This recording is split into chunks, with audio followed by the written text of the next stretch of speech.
Hello and welcome to your first lesson in geometry. We're going to start in the first chapter with this first section here. We're going to split into 2 days.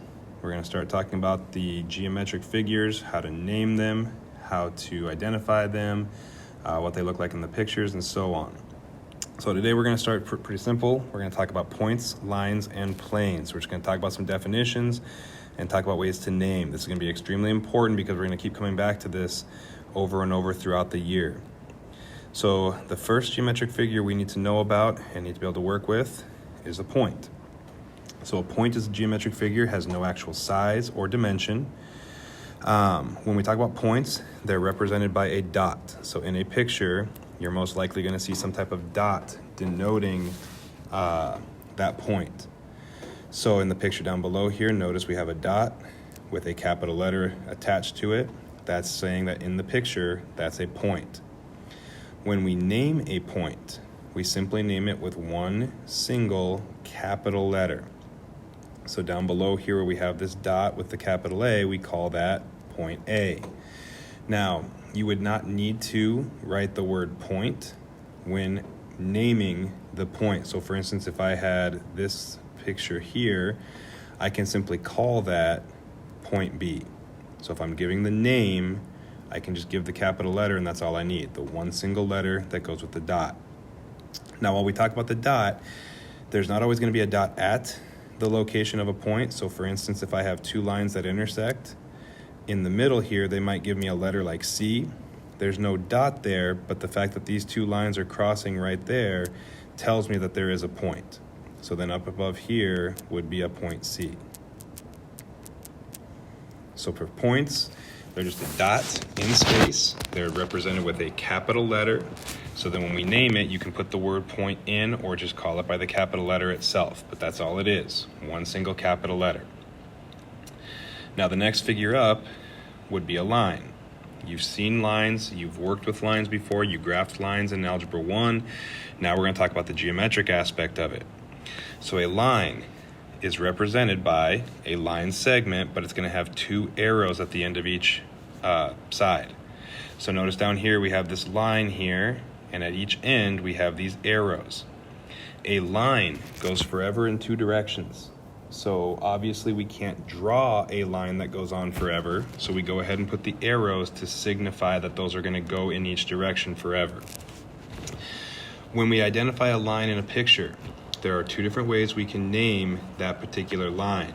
We can start with a lowercase script letter, like L, M, or N. These are all the most common letters that they use, but it could be any letter. So in the picture, if we notice a little lowercase script letter like this at the end of the line, they're telling us the name of the line. So over here, we have the different names of this line. So one is right here, M. Notice I don't have any word line with the M. I don't have a symbol or anything else with the M. It's just the one lowercase script letter. Anytime you see one lowercase letter on its own, you know you're talking about a line. Now, the other method we can use to name lines would be to use the points on the line. So again, we have this line here. What we notice is there are points A and B that are on this line. So I could take those 2 points and use those to name the line. So over here, we notice they used AB. So capital A, capital B for the 2 points, and then the really important part, right up above here, they have what's known as the line symbol.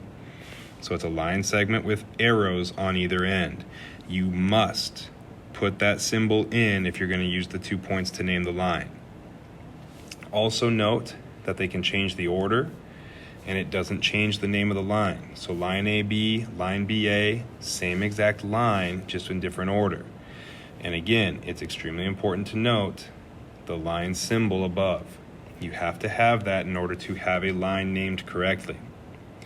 Now, one thing to note here, in certain situations, you might get pictures that have more than 2 points on a line. So for instance, if I had a third line here, or third point, point C, when I go to name, I still can only ever use 2 points. So I have 3 to choose from. All I need to do is pick 2 of them and I can name my line. So they had chosen A and B, but with this new point added in, I could just as easily pick A and C. So pick A, pick C, and then line symbol above. Or I could pick B and C. So line BC with the line symbol above. So make sure you have the 2 points with the line symbol, or make sure you have that lowercase script letter given in the picture there. Now, when we talk about lines, a very key term that we need to understand here is what we call collinear points. So any points that lie on the same line. So given a line in a picture, any points that lie on that line are called collinear. So notice in the picture here, we have this line M, the lowercase letter out here. There are 3 points that lie on that line. So over here, we make note of that. Points A, B, and C are all collinear. They all fall directly on this line. Now, in given pictures then, not every point's going to lie on every line. So for instance, down here, we have a point D that does not lie on the line. So down here, we make note of that. Point D is non-collinear with points A, B, and C. A, B, and C all line up perfectly. Point D does not. So make sure when they ask about collinear, you're thinking everything on the same line. And that should be easy to remember because if you look up at the original word here, the word line is actually in the name. Okay, so all on the same line. Planes. Planes are any flat surface that extends forever in all directions. So it's just basically like a flat surface like the top of your desk or the floor or the ceiling, any flat surface, but in a plane, we can extend it forever in any direction. When we talk about planes, in the pictures, what you're going to notice is this kind of slanted rectangle looking figure, this parallelogram. Anytime you see that in a picture, they're telling you that there's a plane involved. So when we name, like we've been talking about with the other figures, naming is extremely important here. We name it with a capital letter. Okay, now that capital letter cannot just be any capital letter. Like I can't use capital letter A here. What I mean by saying capital letter is in the picture, we note that down in the corner here, there's this P, this cursive P that does not have a point associated with it. There's no dot around it. Typically in a plane, in one of the corners tucked away is going to be a capital letter. That capital letter is what we're talking about as far as the name. So over on the right here, we see that they named it plane P.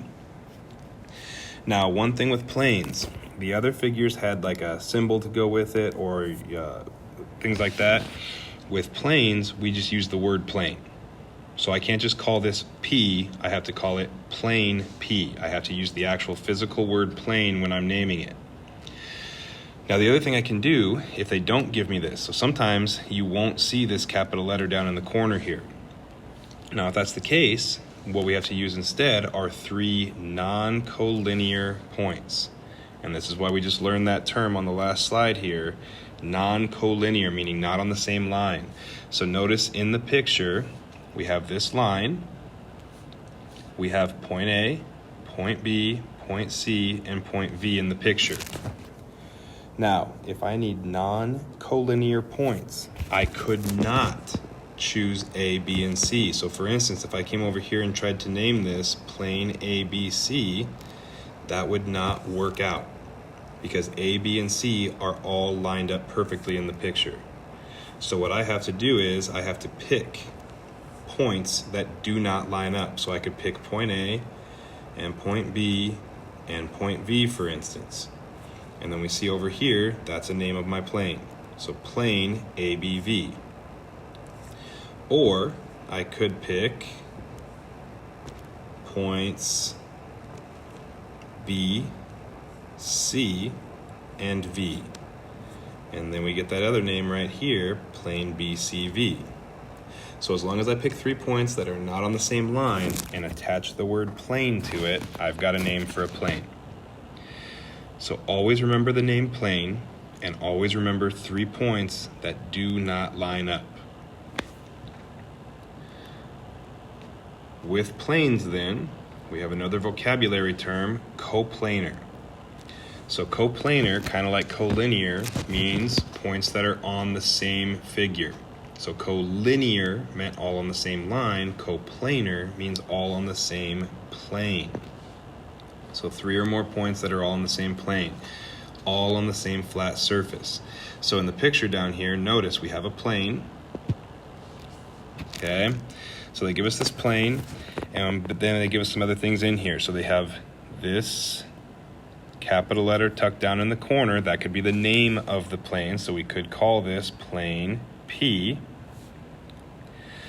But what we want to talk about here is this idea of coplanar. So within this plane, we can note that there are 4 points, A, B, C, and V. All are contained within that flat surface there. So over to the right, we actually make that statement. Points A, B, C, and V are coplanar. They're all lying on the same exact flat surface. So now, to get the second part here, think about this plane over here as your desk. So think about the top of your desk. A, B, C, and V would all be laying on the actual surface of your desk. It'd be like if you wrote those in pen on your desk. Now, if we notice, though, there's a 5th point.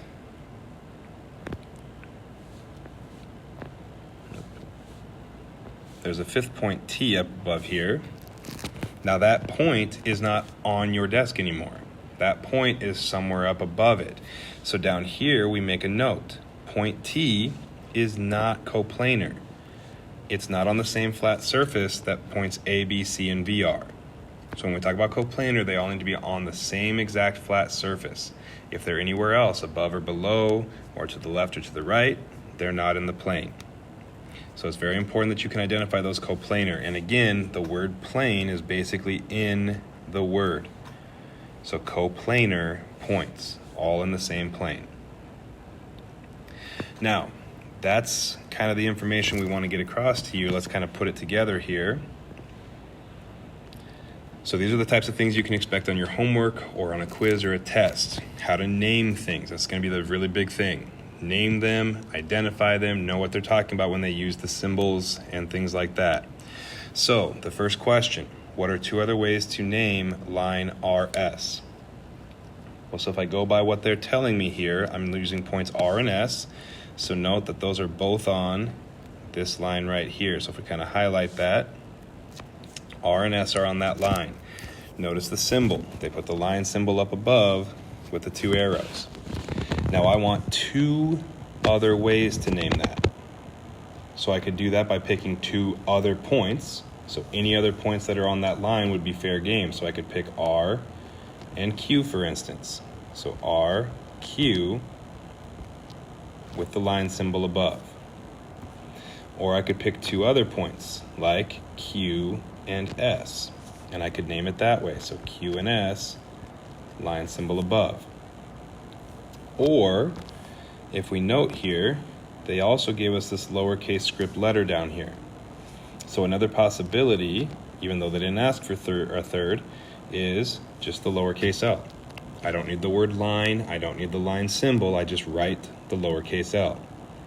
So either of or any of those 3 options would be another way to name line RS.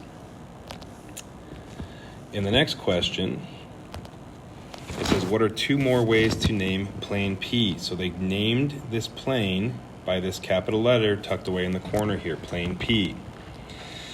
We want 2 more ways to name it. Well, they already took the 1 letter. So now what we have to figure out is, where are there 3 non-collinear points that are inside this plane? So we're looking at this plane here. We need 3 points that don't line up. So point R, point Q, and point S would not be available. They all line up perfectly. I can't use all 3. So I would have to choose something like R and Q, and then I'd have to leave that line so I could pick V.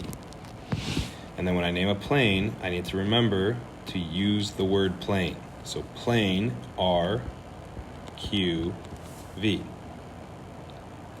I could pick any other points that are in the plane that don't line up.